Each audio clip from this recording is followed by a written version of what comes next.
Entonces dice, que ya no andéis como los otros gentiles, que andan, ¿en qué? En la vanidad de su mente, en lo estéril de sus pensamientos.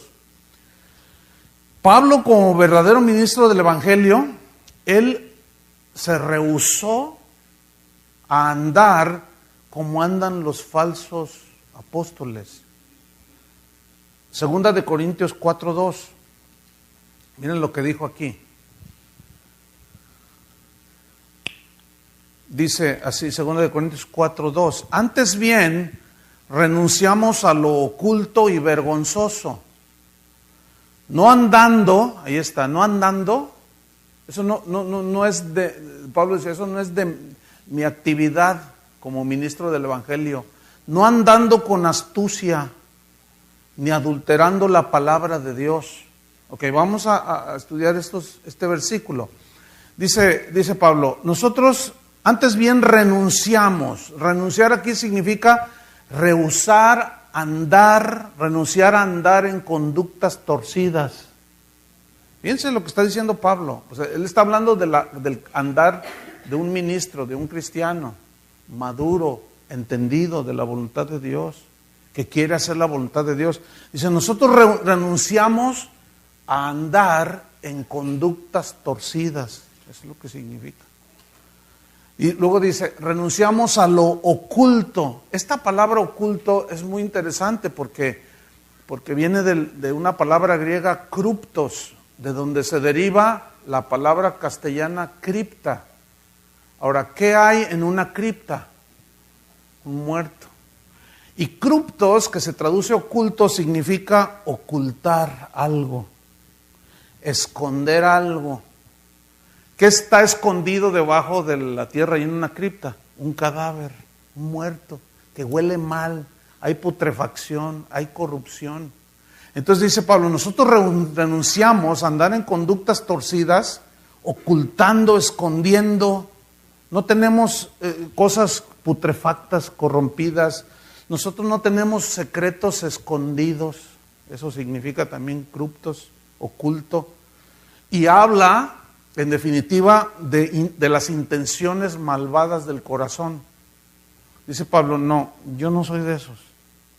No olvidemos lo que Jesús dijo en el Evangelio de Marcos 4:22, porque no hay nada oculto que no haya de ser manifestado. Oculto es cruptos aquí. No hay nada que, por más escondido que esté y que se disimule, ¿verdad? Una envidia, una amargura, sale a la luz.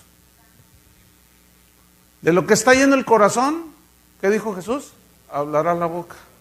Lo que está lleno del corazón nos va a controlar, por lo tanto, mire, es bien fácil detectar un amargado. De verdad, es bien fácil detectar un orgulloso. Es fácil detectar un avaricioso, ávido de dinero, porque lo que hablan los delata. El asunto es que hay que tener ese discernimiento que se va desarrollando con el conocimiento de Dios, la relación con Dios. Entonces Pablo dice, renunciamos a lo oculto, pero también añade otra palabra, y a lo vergonzoso. Sigo allí en Efesios 4:1. Renunciando a lo oculto y a lo vergonzoso. Aquí la palabra vergonzoso también se puede traducir como bajezas. ¿Qué es una bajeza? Por ejemplo, una bajeza como ministro es manipular a las ovejas, manipular sus emociones, como la ancianita que les comentaba ayer, que el pastor les trujaba y esa es manipulación de las emociones para hacerlas sentirle bien, pero no le está dando nada del Señor, no le está dando nada de la palabra, del Evangelio, ¿sí? Entonces todo tipo de manipulación es una bajeza.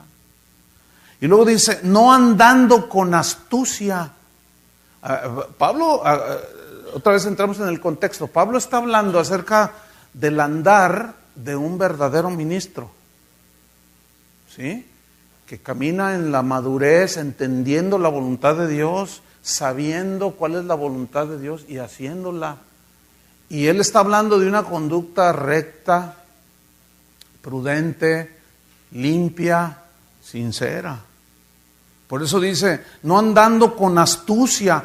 La palabra astucia significa, habla de una habilidad para hacer lo malo. Es increíble lo que ha penetrado dentro de la iglesia por ministros falsos. Y algunos que tal vez no son apóstoles falsos o falsos maestros, pero que están engañados. Porque ven que alguno lo hace por allí y piensa que así es, como se deben de hacer las cosas. Y no revisa la Biblia para ver si lo que dice está escrito. Como los de Berea, que Pablo les predicaba, y dice que escudriñaban las escrituras, a ver qué dijo esto, para ver si lo que decía Pablo era cierto. Entonces ustedes tienen el derecho de revisar lo que se escucha, ¿verdad? El problema es que venimos de una cultura pues religiosa, católica, donde lo que decía el padrecito, eso era, no, el padre dijo.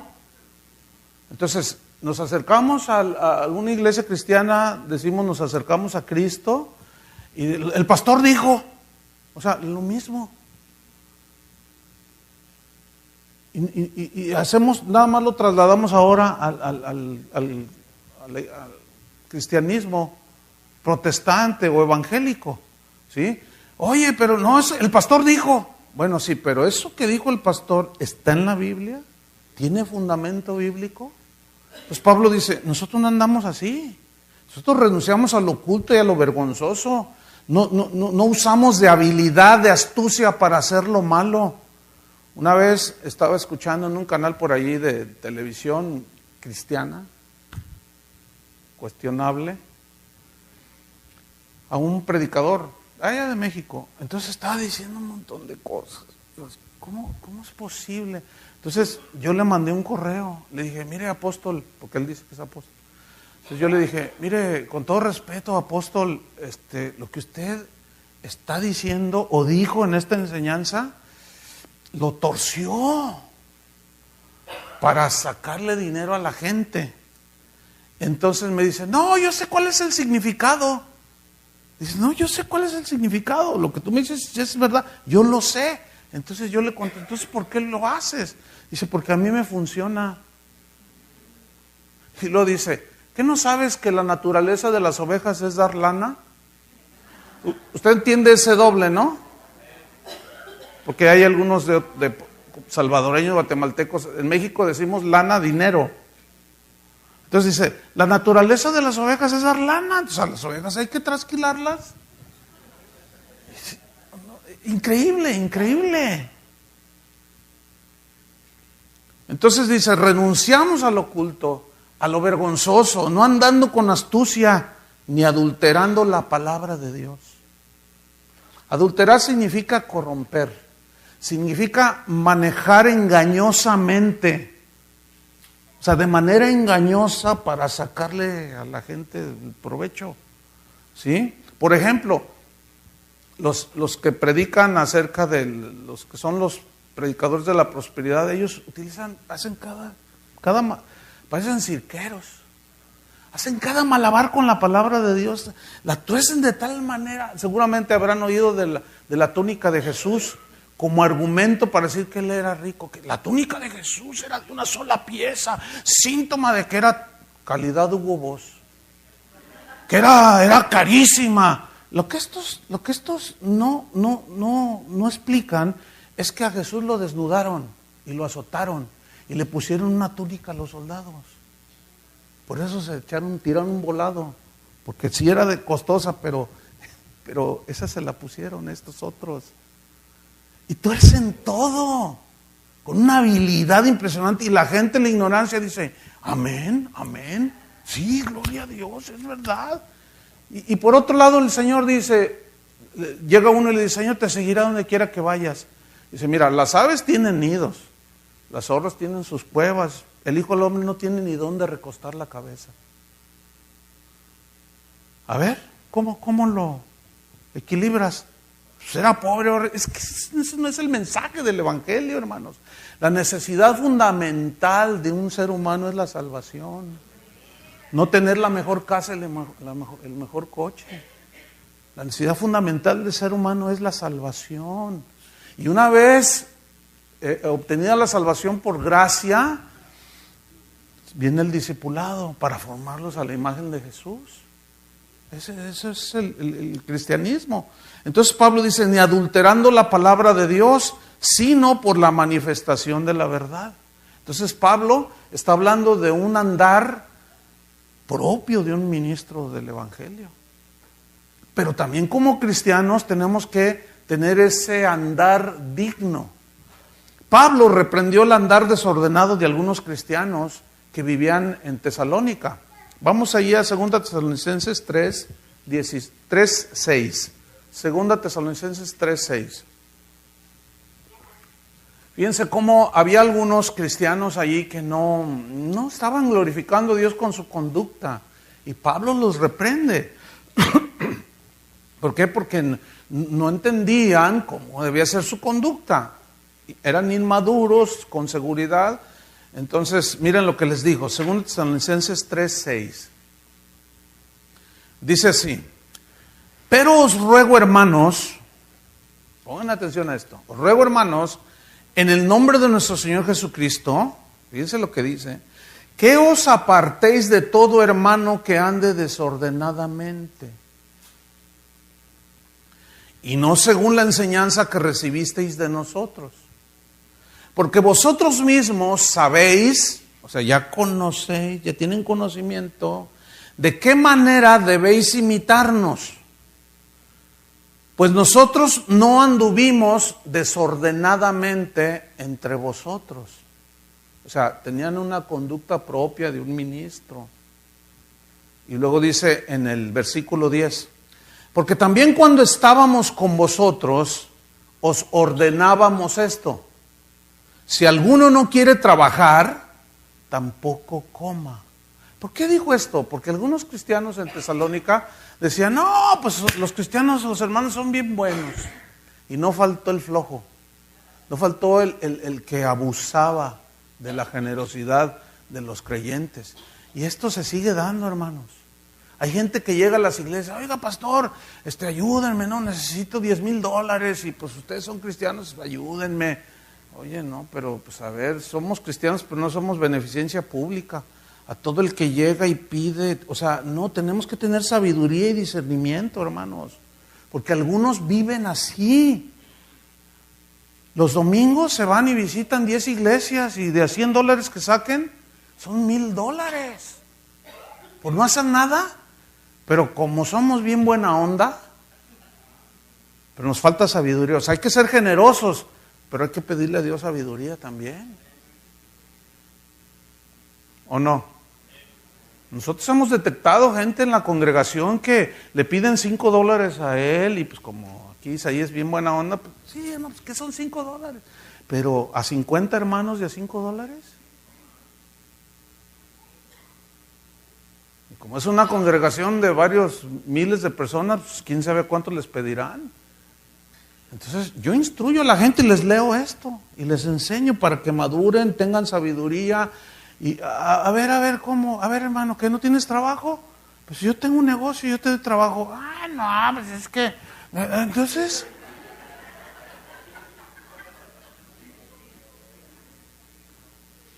Tengo hambre, ¿tienes hambre?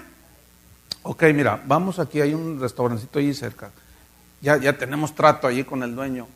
Le mandamos gente a veces que sí tiene hambre genuina, pero otros nomás andan viviendo a expensas de otros. Cómete todo lo que quieras, hasta donde revientes. No, mejor deme el dinero. No, espérame. Una vez uno dijo, tengo que llegar a Monterrey, ¿cuánto vale el pasaje? No, pues tanto.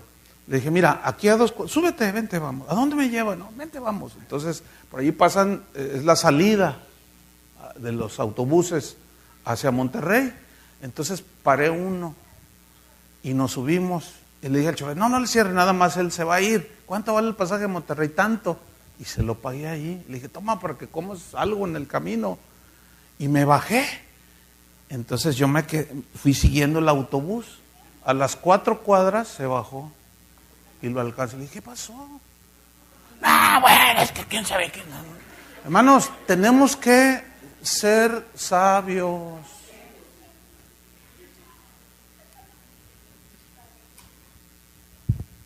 Porque hay mucha gente que abusa de la... Y luego te quieren chantajear, no te dejes chantajear. Pues no, que muy cristiano. Tú dile, no, sí soy cristiano, pero también tengo que ver qué onda contigo. Entonces Pablo dice, volvemos aquí a Tesalonicenses. Dice, nosotros les ordenamos, si alguno no quiere trabajar, tampoco coma. Dice el versículo 11, porque oímos que algunos de entre vosotros andan desordenadamente. ¿Ves? O sea, ellos eran de los que oían y no hacían, y vivían una vida propia de inmadurez, ¿verdad? Entonces dice, no trabajando en nada, sino entrometiéndose en lo ajeno. Una cosa es que una familia, un hermano en la iglesia pierda su trabajo, y otra cosa es que vivan al que perdió el trabajo, pero que es una persona, pues un cristiano pues, sincero, y pues, se le puede ayudar, ¿sí o no? Y Dios mueve siempre los corazones de los hermanos y les tiende uno la mano, pero también tenemos que discernirlo. Pero para discernir entre el abuso y lo genuino tenemos que tener sabiduría de Dios, ¿verdad que sí? Entonces dice Pablo en el versículo 12, a los tales, o sea, a los desordenados, mandamos y exhortamos por nuestro Señor Jesucristo que trabajando sosegadamente coman su propio pan. Entonces aquí Pablo está hablando de cómo hay muchas cosas que se dan dentro de la iglesia. Aquí están los cristianos que andaban indignamente, de manera desordenada, productos sin duda de que a lo mejor algunos ni siquiera nacidos de nuevo estaban metidos ahí, pero algunos nomás vienen a ver qué sacan, algunos más vienen a ver qué agarran, otros vienen a ver qué ven. Y entre todos esos, sin duda hay genuinos cristianos, pero también se meten encubiertamente falsos hermanos, ¿verdad? Entonces, los pastores tenemos que velar por el rebaño, ¿verdad? Y enseñar la palabra, porque la única manera en que un cristiano se puede defender es conociendo la palabra de Dios, ¿verdad? Pablo recalcó en 2 Corintios 5:7, él dijo, porque por fe andamos, no por vista. Fíjate, ¿por fe qué? Andamos. O sea, nuestra vida, la vida de un cristiano es una vida de fe, de plena y total confianza en Dios, en todos los ámbitos de la vida. Confianza en que las instrucciones de Él son sus mandamientos, para que nosotros al aplicarlos, al vivirlos, funciona, trae resultados positivos. Por eso es que nuestra herramienta debe ser la palabra de Dios. Nuestra fe tiene que estar basada en lo que Dios dijo. Fíjate, ¿cómo viene la fe? En Romanos dice que la fe viene por el oír. ¿Y el oír qué? ¿Historias? No, la palabra. Entonces, la verdadera fe se fundamenta en la palabra de Dios. Dije verdadera fe, porque hay una fe que se fundamenta en los dichos de los hombres, en las filosofías humanas. Esas no tienen ningún resultado. Por eso no hay cambios en las vidas de las personas.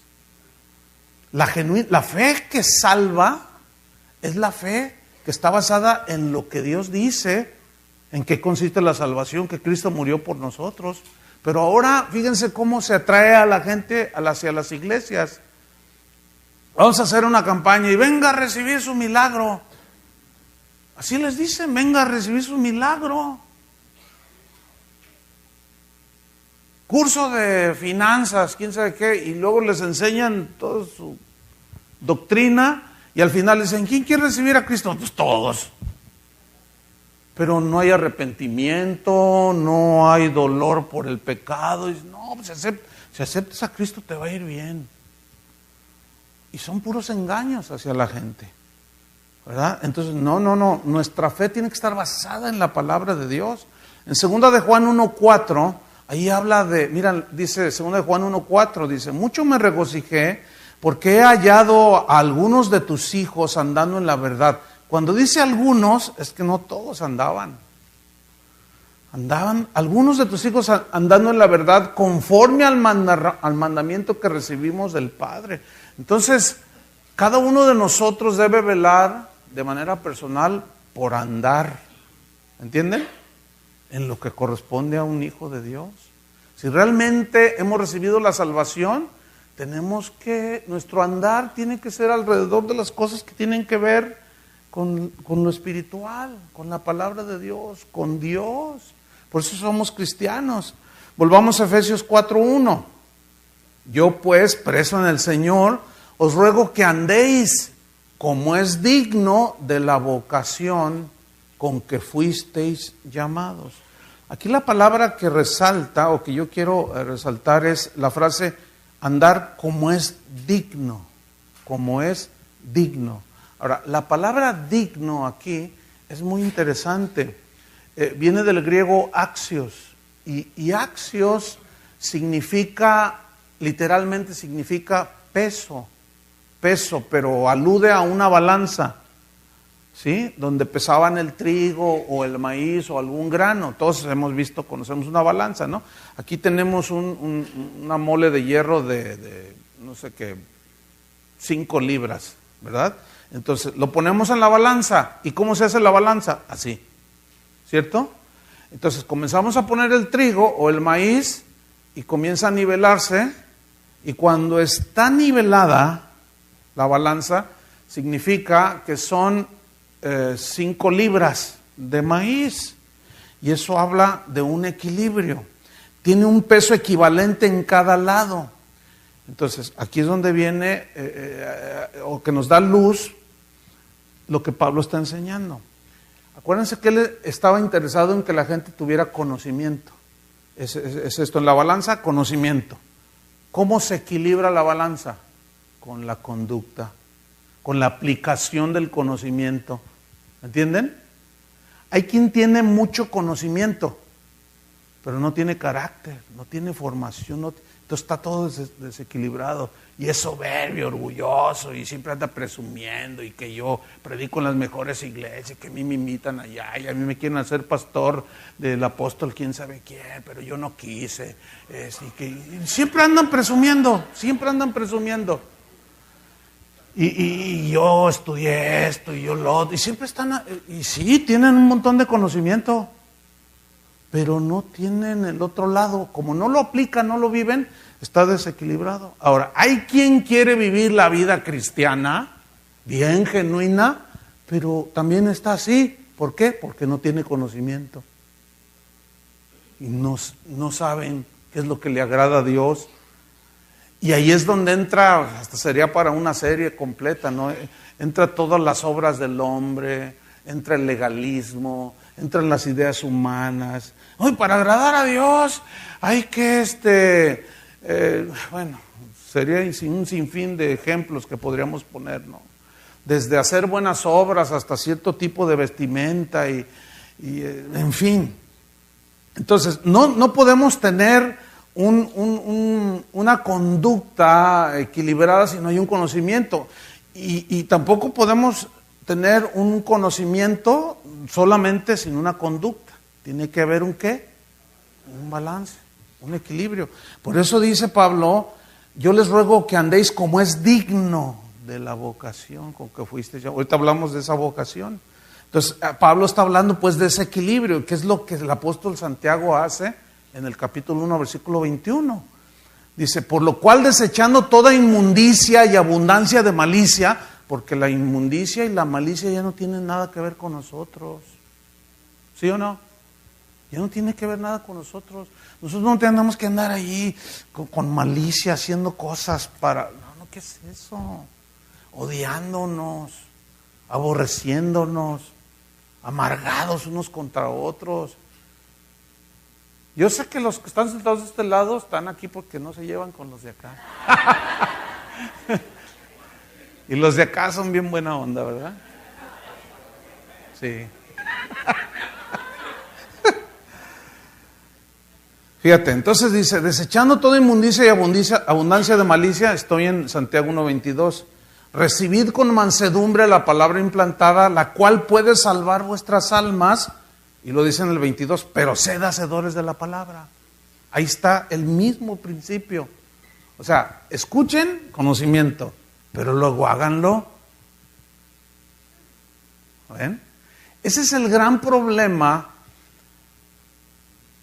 que, bueno, se detecta desde los primeros cristianos. Por eso Pablo tenía un énfasis en que hubiera ese equilibrio. Jesús lo enseñó igual. Los textos de Mateo 7 que cité en la enseñanza pasada. Todo aquel que oye la palabra y la hace, ¿ven? Es el mismo principio. Y el que oye y no hace, y allí está de nuevo. Entonces Pablo dice, yo pues preso en el Señor os ruego que andéis como es digno de la vocación con que fuisteis llamado, y lo dice en la frase, como es digno de la vocación. Vocación significa llamamiento, eso significa vocación, el llamamiento de Dios. Ahora, ¿cuál es el llamamiento que Dios nos hace ahora acerca de la conducta y de la vida cristiana? Y nos da aquí algunos ejemplos. Dice el versículo 2, como es digno de la vocación, y luego dice, con toda, ¿qué? Humildad. Toda. Significa en todos los aspectos de la vida. Ahora, ¿qué es la humildad aquí? La humildad, viene aquí la palabra humildad, viene de una palabra griega que significa literalmente pensar con docilidad, o sea, ser dócil, pero el término habla de un sentimiento que tiene el cristiano, un sentir, un concepto, un entendimiento de pequeñez delante de Dios y ante su palabra. A ver si me explico. Está Dios ahí y nuestra actitud no es soberbia ante Él. Es una actitud no como la del fariseo de Lucas 18, ¿se acuerdan? Gracias te doy, Señor, porque no soy como los demás. Yo diezmo, yo hago oro, ayuno, y todo. Yo no soy como este. ¿Se acuerdan de esa parábola? Y si llegó otro y ni levantaba el rostro y se golpeaba. Señor, no soy Dios, Señor, soy pecador, ten misericordia. ¿Cuál de los dos salió justificado? Todos los pastores quisieran a alguien que ayunara, orara y diezmara. Pero nadie quiere arrepentidos. Pero el Señor sí. Fíjate, el Señor pone todo en su balance. Dice, no, para mí lo que interesa es que tu corazón arrepentido. A mí no me interesa tu dinero, dice el Señor, ¿verdad? Aunque a algunos sí les interesa el dinero de ustedes. Entonces dice, con toda humildad. Fíjate que los romanos y los griegos en su vocabulario de ese tiempo no tenían vocabulario para exaltar la humildad. Qué interesante, ¿no? Al contrario, ellos siempre usaban términos que hablaban y exaltaban el orgullo. Ser griego, pues era... Ser romano, no, pues eran los romanos, eran los griegos. Y su vocabulario era todo exaltar el ego. ¿Sí? Pero el día de hoy, en la iglesia se ha metido esa actitud de exaltar el ego. Hoy te hablan de ser un triunfador, un ganador. Bueno, ustedes viven en la tierra del campeón. No te conformes con lo que eres, no te conformes con lo que tienes, tú puedes. Y entonces tú oyes todo eso, yo puedo. Demuéstrales, yo les demostraré. No vive próspero, triunfador, y ahí están todos. Se la creen. Y luego se paran delante de Dios, no con actitud humilde ni sumisa ante Él ni ante su palabra. Cuando Pablo dice con toda humildad, es una actitud dócil y así recogida ante Él y ante su palabra, como dice Habacuc, oí tu palabra y temí. que cuando leamos la palabra de Dios tengamos temor. Es que ahí dice, es que Él dijo. Cuando dice, así dice el Señor, o así dijo Jehová, tenemos que temblar. Pero vean el orgullo que nos cargamos. No, bueno, así dice, pero yo pienso que deberíamos de hacerle así. Predicadores que en el púlpito ya no lo disimulan. Una vez uno que pues era mi amigo, ya no es, no sé por qué. Pero dijo aquí, dijo algo. Dice, no, yo sé, no lo busquen en la Biblia. No está en la Biblia, pero lo digo yo. Oye, no, pues así le tiramos carrilla. No, pues ya, fíjate, no fue media broma, no fue media broma, porque en realidad estás haciendo lo que te da tu gana. Bueno, no recibió la exhortación, se la hicimos con humildad. Oye, no, es que mira, ¿cómo tú dices eso? Eso es una ofensa a Dios, no lo busquen, no está, pero lo digo yo, estás diciendo que tu palabra, lo que estás diciendo vale más que lo que dice el Señor. Y los que están abajo, amén. ¿Cómo amén? Entonces, vean cómo se está exaltando el ego. Eso no es propio de un cristiano. ¿O sí? Eso no es andar con humildad. Eso demuestra únicamente la inmadurez total, o aún peor, el no haber nacido de nuevo. Pero están metidos en las iglesias. Tremendo, ¿no? Entonces la humildad, hermanos, es un rasgo de madurez en la vida de un cristiano. Pero la humildad, pues no es traer ropa así rota y tenis desgastado. No, es una actitud ante Dios, hermanos. Ante Dios y ante su palabra. Pero también ante los demás. Filipenses 2:5, versículos muy conocidos, pero es importante citarlos ahora. Filipenses 2:5 al 8, aquí se plasma precisamente este principio. Pablo está diciendo, haya pues en vosotros, o sea, en los creyentes, ahí en los filipenses, pero también en nosotros, haya pues en vosotros este sentir que hubo también en Cristo Jesús. ¿A qué sentir se refiere? ¿A qué cosa interna que Jesús tenía? Vamos a leerlo.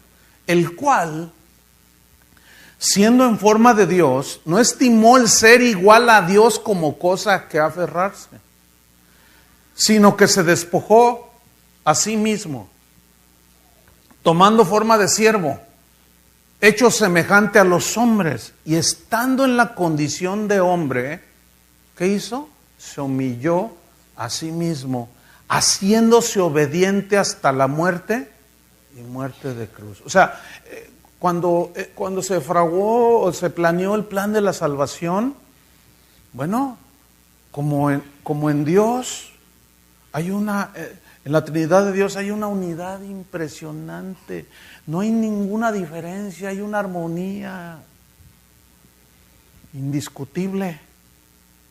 Y no nos podemos imaginar allá en la eternidad el Padre diciéndole al Hijo, es necesario que tú mueras como el Cordero. No, ¿y por qué yo? ¿Por qué no el Espíritu?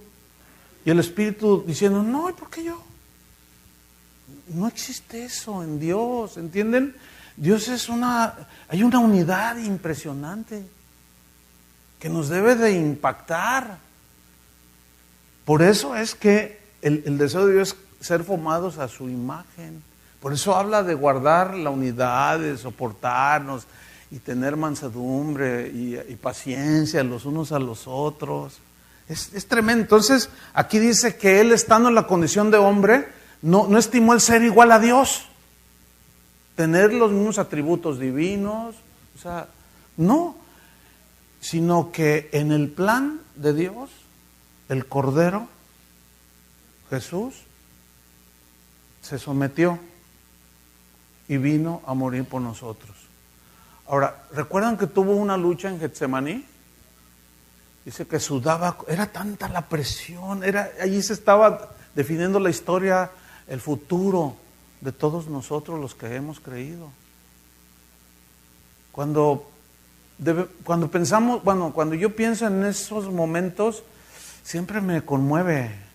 Es más, casi diario los pienso. Y le doy gracias a Dios por la salvación. Porque Él estaba allí, dice que la presión era tal que sudó gotas de sangre. Es un fenómeno que se da por la presión. Entonces Él dijo, Padre, si es posible, pasa de mí esta copa. Estaba luchando. Pero finalmente Él dice, pero no se haga mi voluntad, sino la tuya. Yo he venido para hacer tu voluntad. Ahora, si Jesús se sometió, siendo igual a Dios, a la voluntad del Padre, Él no espera menos de nosotros, hermano. ¿Me entiendes? Por eso es que todos nuestros deseos, nuestros sueños y anhelos pasan a segundo término. En el Salmo profético decía, el hacer tu voluntad, Dios mío, me ha agradado. El hacer tu voluntad. Y nosotros como hijos de Dios estamos aquí ¿para qué? Para hacer su voluntad y no la nuestra. A veces hacer la voluntad de Dios es muy agradable y sientes bien bonito, pero acuérdense que no andamos por sentimientos ni por emociones, porque la palabra de Dios a veces es dulce, pero a veces es amarga. A Ezequiel le dijo, come este rollo, o sea, su palabra, y si me fue amargo. Juan dice, me fue dulce como la miel. O sea, hay ese equilibrio. El incienso que se quemaba en el templo era una mezcla de especies dulces y amargas, que al hacer la sinergia o la mezcla se prendía el fuego y salía un olor dulce, agradable, un perfume delicioso. Y la vida cristiana está compuesta de momentos dulces y amargos, que al hacer la sinergia o la mezcla, ese es el sacrificio que produce olor fragante cuando entendemos, ¿entienden? Cuando estamos en la prueba, pero estamos humildes y Señor, yo sé que tú me vas a ayudar, me vas a dar la gracia. Y esa actitud de, hey, ¿por qué yo? Y que quién sabe qué, y además yo soy hijo del rey, y que no se me atraviesa el diablo. Y empiezan a ir con unos desplantes, ¿verdad? Y ahorita le pisamos la cola. Todos rómpanle los cuernos al diablo. Ya están los hermanos rompiéndole los cuernos y pisándole la cola al diablo. Ya lo vencimos, dicen. Esto parece mitología griega. Porque el diablo ni tiene cola y ni tiene cuernos y tampoco es rojo.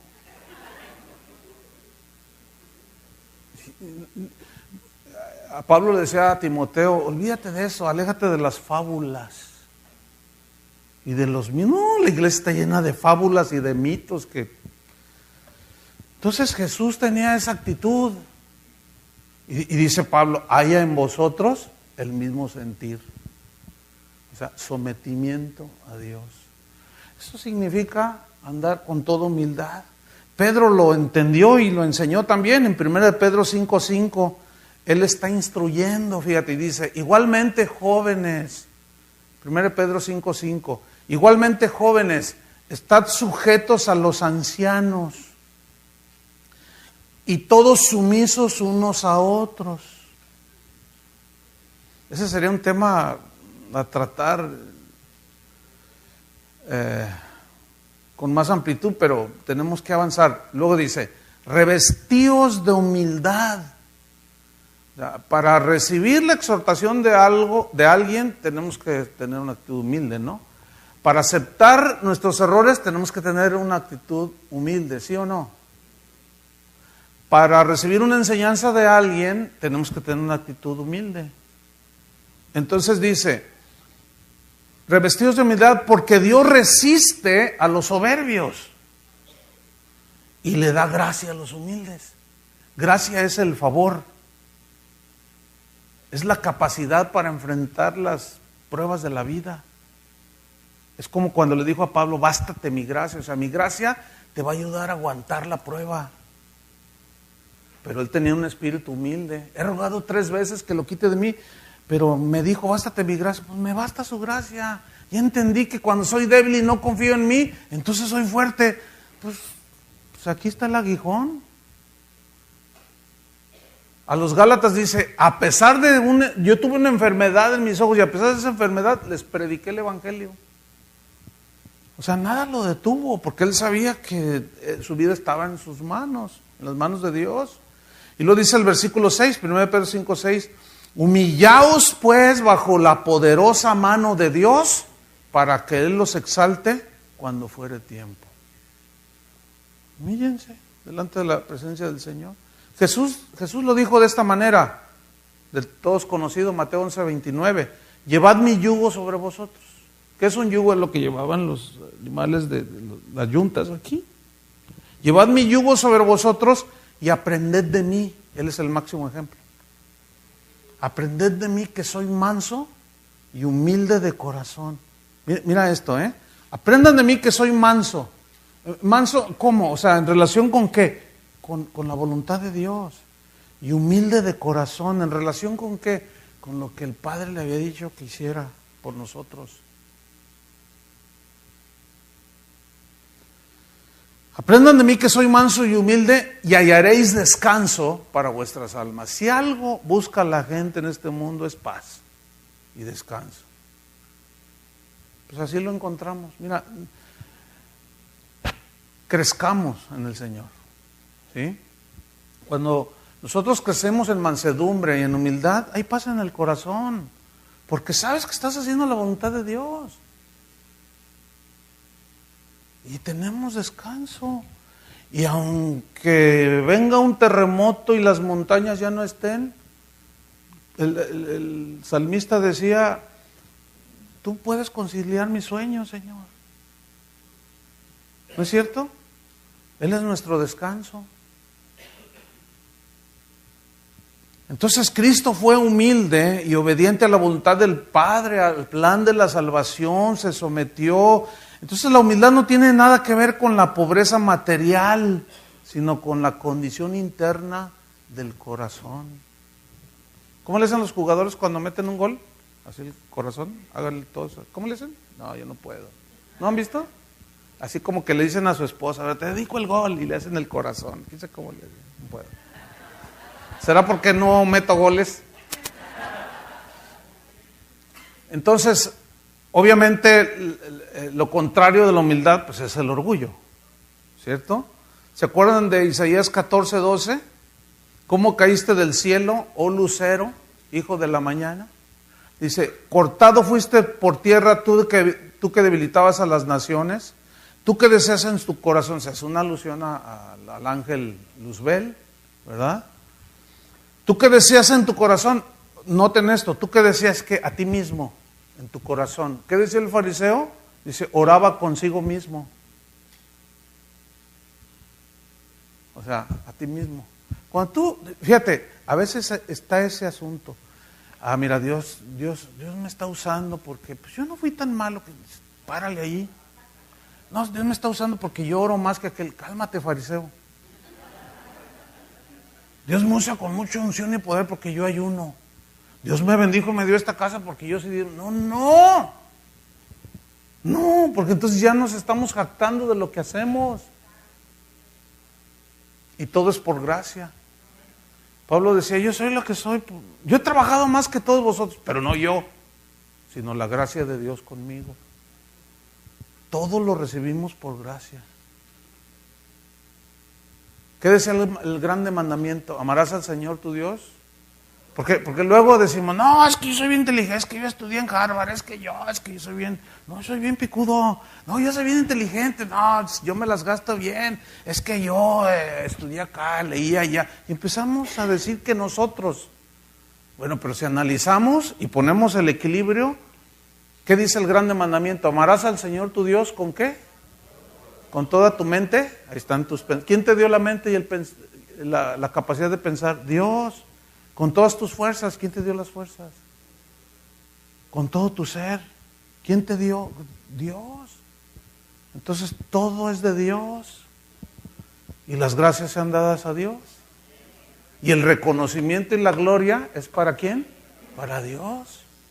Como un pastor hace no mucho allá en México dijo, les estaba regañando a su gente allí porque no daban. Y dice, no, ya me voy porque ustedes son mezquinos, dice. Y si me voy, Dios se va conmigo. Y yo les dije, ay, sí, y todos se pusieron, ay, no se vaya, no se... Váyase, porque usted no tiene a Dios. Y deje que venga uno que tenga a Dios y pastorear las ovejas de Dios.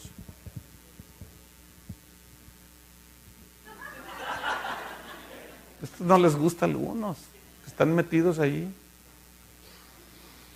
asalariados. Pero Satanás decía en su corazón, ¿qué decía? Subiré al cielo, en lo alto. ¿Cómo le suena esto? Suena como el evangelio de hoy, ¿a poco no? A lo alto, junto a las estrellas de Dios, allá arriba, las luminarias, todo lo que sea. Levantaré mi trono. Y en el monte del testimonio me sentaré, sobre las alturas de las nubes subiré y seré semejante al Altísimo. ¿Han oído algunos que andan por allí diciendo, nosotros somos dioses? ¿Sí los han oído? Nosotros gobernamos esta tierra, nosotros reinamos en esta tierra y vamos a establecer el reino de Dios aquí en esta tierra. Nada más espérense unos años, a ver si lo pudieron lograr. Es una falsa doctrina, hermano. Nosotros no somos dioses. Es una pésima interpretación de los textos. No tengo ahorita tiempo para explicarlo. Los dioses no necesitan salvación. Los dioses salvan. Entonces no somos dioses. Pero su lógica es esta. Fíjense la lógica que usan. Bien humana. Dicen, a ver, cuando se ayunta un macho león con una leona, ¿qué nace? Un leoncito. Una jirafa, macho con una jirafa hembra, una jirafita. Un elefante, macho con... todo conforme a su naturaleza. A nosotros, ¿quién nos engendró? Dios. ¿Qué somos? Y todos, dioses.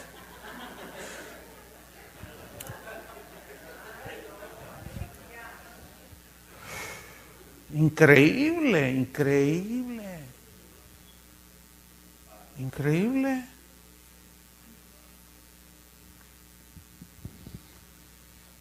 Pues todo ese evangelio que produce soberbia, hermanos. Autosuficiencia. Yo declaro, yo decreto. A ver, espérame. Y Dios, no, yo declaro porque yo tengo la autoridad. Y yo establezco. Y yo declaro, y yo ordeno. ¿Y dónde está Dios ahí? Es que Dios me dio la autoridad. O sea, en otras palabras, yo estoy ahora en lugar de Dios. Lo que yo digo se hace. Fíjate nomás. Y todo es producto de esa doctrina. Pero se palpa inmediatamente la soberbia y el orgullo. ¿Sí o no? Y luego los ignorantes hermanos que están ahí sentados creen que así es. Y quieren ser ministros y los reproducen. Y los hacen 2 veces más hijos del infierno que esos. No, el asunto es complicado, hermanos. ¿Por qué? Porque nos alejamos de la palabra de Dios. Y nos vamos por otras cosas. Por eso Jesús les dijo a sus discípulos, bienaventurados los pobres en espíritu, porque de ellos es el reino de los cielos. ¿Qué son los pobres en el espíritu? Los que reconocen su necesidad de Dios, su insuficiencia. Oye, Chuy, ¿tú te pones nervioso cuando predicas? Me pongo nervioso. El día que confíe en lo que yo sé o estudies, hasta allí llegué.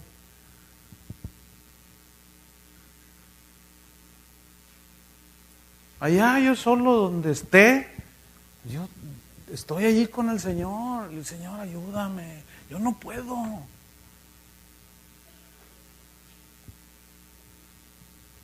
Pero ¿qué es lo que nos lleva a ese punto? Pues el reconocerlo a Él y la palabra. ¿Entienden? Y cuando el Señor dice ve, pues ve. Cuando el Señor te dice cállate, cállate.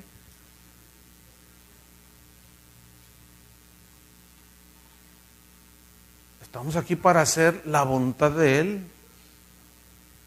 Yo a veces lo platico, pero a mí no me gusta viajar y ahorita el Señor me tiene viajando por todos lados. A mí no me gusta. No me gusta. He estado en lugares pues, que hasta son turísticos y pues todo lo queremos llevar acá. Porque una vez andaba por ahí en la Isla del Encanto.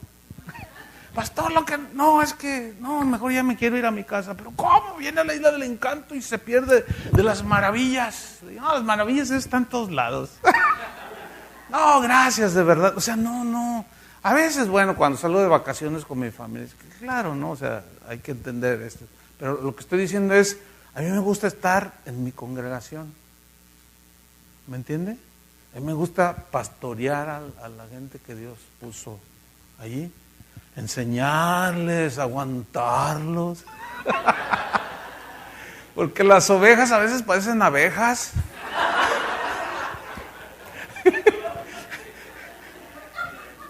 Que es donde entran muchas cosas que tienen que ver con el ministerio, ¿no? No, de veras, como aquel hombre que iba en el campo y pues miraba así la naturaleza muy bonita y pues las abejitas producen miel, ¿no es cierto? Son pues insectos benéficos. ¿A quién no le gusta la miel? Entonces, bueno, el hombre gustoso de la miel, como cualquiera, iba caminando en el campo y vio una abejita que iba volando y se paró así como en un charquito de agua, pero algo pasó y se empezó a ahogar. Entonces, pues la miró y dijo, no, pues voy a ayudarla de una manera natural. Entonces, metió la mano así en el charquito para sacarla y le picó. O sea, la abeja no entendía que el hombre la quería ayudar. Y a veces así son ustedes.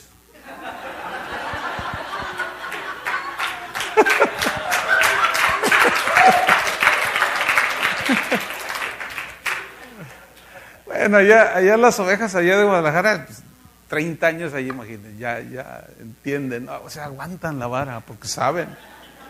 Pero muchos no, aún así, hay algunos que no. Uno los quiere ayudar y te pican. Entonces uno tiene que aguantar el...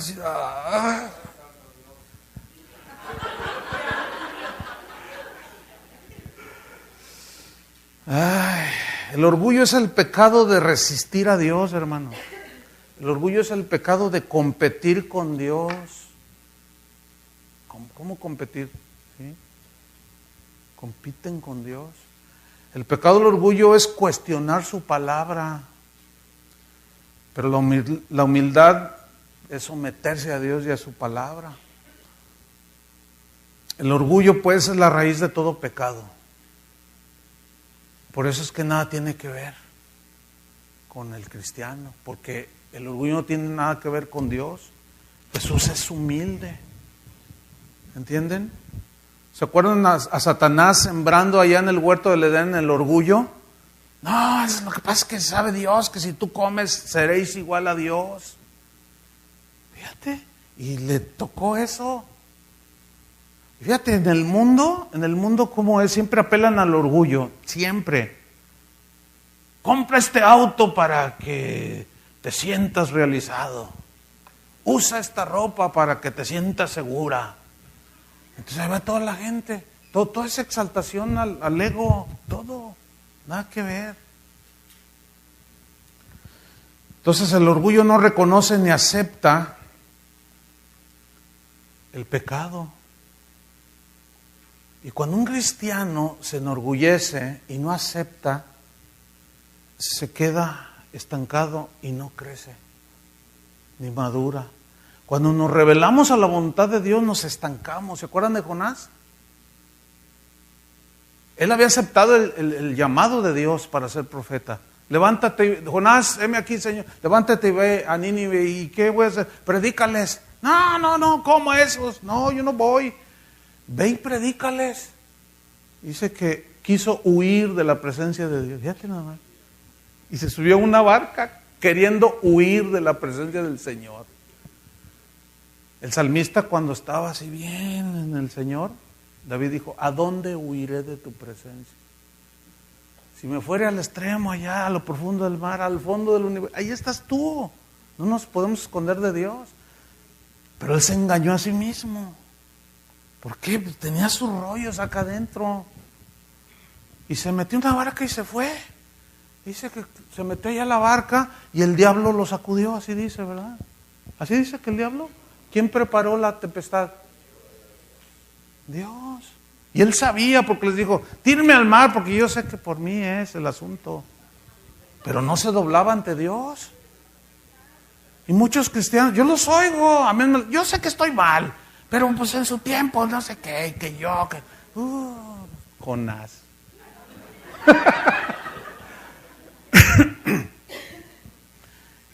Y estos no le creyeron, ¿cómo le vamos a echar al mar? Pero cuando ya la cosa se puso peor, dijeron, no, pues por si las dudas, y lo tiraron, y se aquietó, ¿se acuerdan? Y lo dice, pero Jehová tenía preparado un gran pez que tragase a Jonás. ¿Quién preparó el pez? ¿Qué diría un cristiano de hoy? Que fue el diablo. Todavía no conocen al Dios soberano. Todavía no conocen al que hace las cosas como Él quiere. Todavía no conocen al que no le pide consejo a nadie, ni parecer. Y le atribuyen al otro todo. Porque la razón es orgullo, pero cuando él recapacita y finalmente se dobla, dice, cumpliré mis votos, yo le prometí al Señor, y se humilla, y el Señor ordena al pez que vomite a Jonás, y sale ahí Jonás. ¡Ay, Señor! Y Jonás, séme aquí en lo que tú digas. Ve, levántate, ve a Nínive. Levántate y ve a Nínive. ¿Sabe? Fíjate, es que aquí está la enseñanza. El orgullo nos estanca, no nos permite crecer ni madurar. Tú puedes durar 1 año, 2, 5 años, pero fue tiempo perdido. ¿Por qué? Porque cuando ya te humilles, que es finalmente lo importante, pero ¿qué con ese año, esos 2 años, 3, 4, 5? Dios te va a regresar a donde te quedaste. Así como a Jonás. ¿Lo entendieron? ¿Quién no ha vivido una cosa así? Pero el corazón humilde reconoce. David tardó 1 año en arrepentirse después de su adulterio. 1 año, según los estudiosos. Hasta que llegó aquel profeta y le contó la historia de la abejita aquella del Señor que tenía muchas y que le quitó la...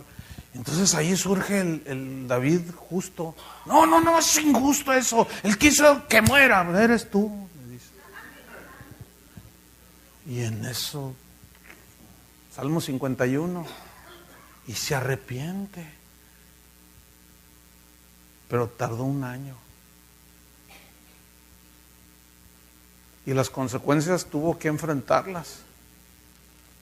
Dios perdona nuestros pecados, pero las consecuencias tenemos que enfrentarlas. Por eso es mejor humillarse y no resistir.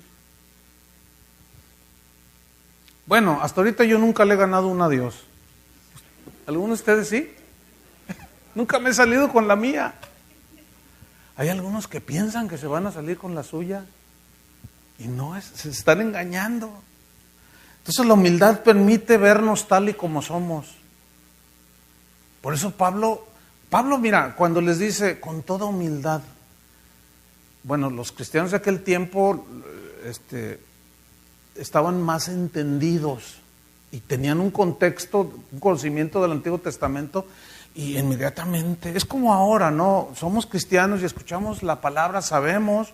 A mí me gusta escuchar predicadores. Yo puedo decir, yo entiendo algunas cosas, pero no lo sé todo.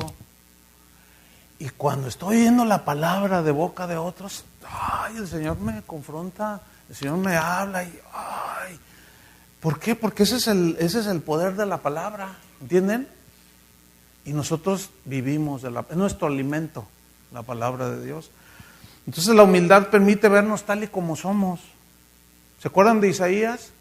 Dice en el capítulo 6, cuando murió el rey Usías, vi yo al Señor sentado sobre un trono alto y sublime. O sea, tuvo una visión tremenda de la gloria de Dios. Dice que había serafines que tenían alas y volaban y cubrían sus rostros con sus alas y daban voces y decían santo, santo, y aquello era maravilloso y todo temblaba, dice, se estremecía. Entonces dije, ay de mí que soy muerto, porque siendo hombre inmundo de labios y habitando en medio de pueblo que tiene labios inmundos, han visto mis ojos al Rey, Jehová de los ejércitos. ¿Qué está diciendo Isaías ahí? Mi verdadera condición la pude ver cuando vi la gloria de Dios. Cuando realmente tenemos conciencia de la presencia de Dios, la verdad es que nuestra vida se transforma. ¿Por qué? Porque tenemos conciencia de que Él está allí mirándonos, está a nuestro lado, está dentro de nosotros. Ay, respiren hondo. Nomás no se duerman. Qué tremendo, hermanos. Fíjate, reconocer la condición. Pero eso, ¿se acuerdan de Juan el Bautista? Es necesario que él crezca, pero que yo mengüe. ¿Eres tú el que había? No, yo no soy. No, pero tú tienes poder. No, pero yo no soy. ¿Y quién eres? Pues yo solamente soy uno que proclama. Soy una voz en el desierto que proclama. Yo estoy preparando la venida del Señor. Fíjense. Y Jesús dijo que era el más grande de los profetas. Y nunca dijo, yo soy el mejor. No, hombre, ahora unos a otros se lisonjean.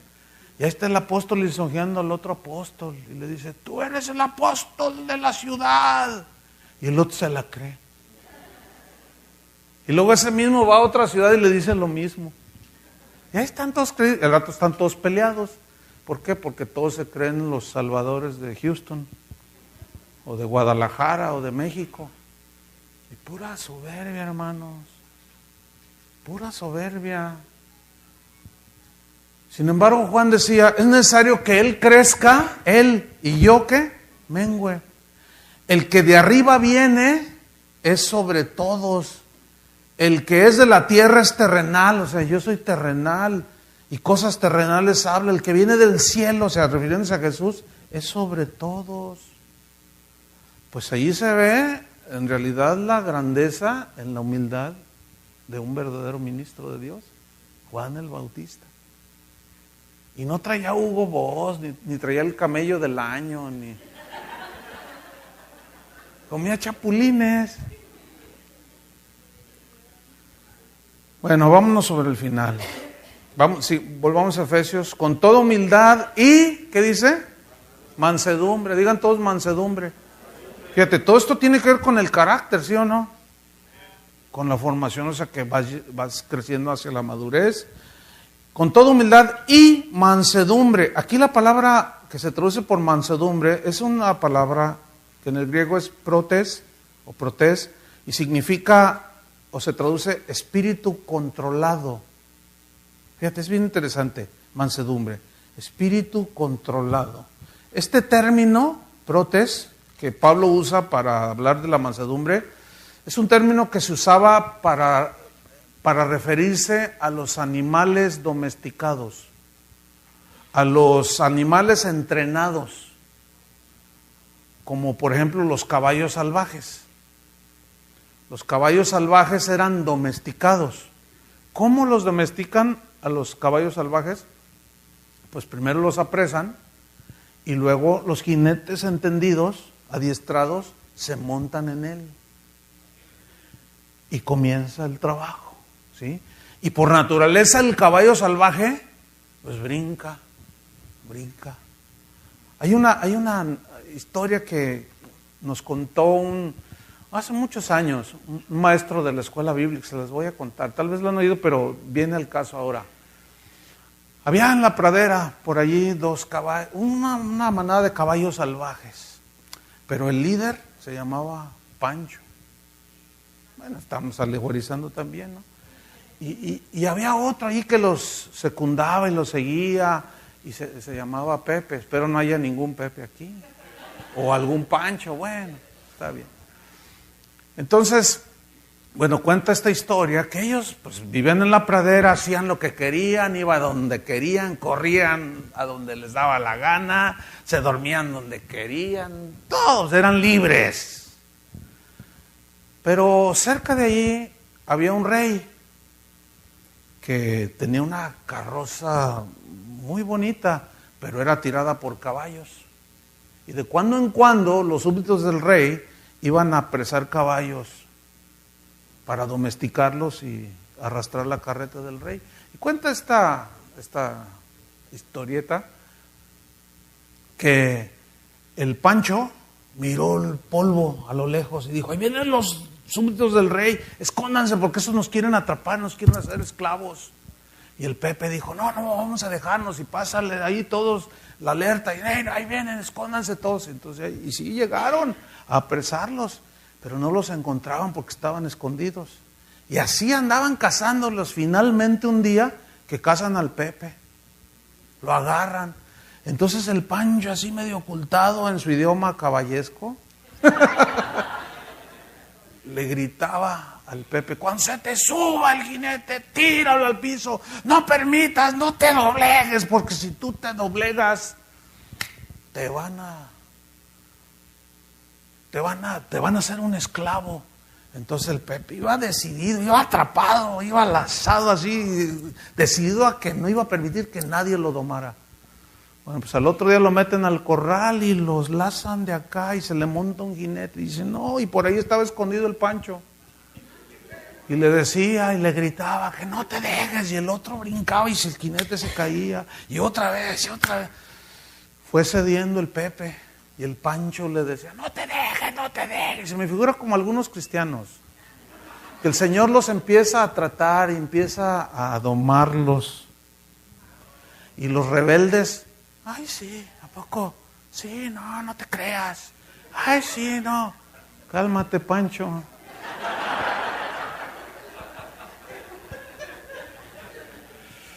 Porque miren el final de la historia, ¿eh? Finalmente, al paso de los días, fue cediendo el Pepe. Llegó el momento en que dejó de resistir y el jinete le puso un freno aquí y lo empezó a entrenar. Y le empezó a dar todas las direcciones y todo el freno a la derecha, izquierda, adelante. Y el Pepe dejó de resistir y se abandonó a la voluntad del jinete. Y el Pancho le decía, eres un cobarde, le decía de todo, pero el Pepe ya no decía nada. Y pasó el tiempo y llegó una sequía en esa región. Se puso feo y ahí andaban los caballos salvajes.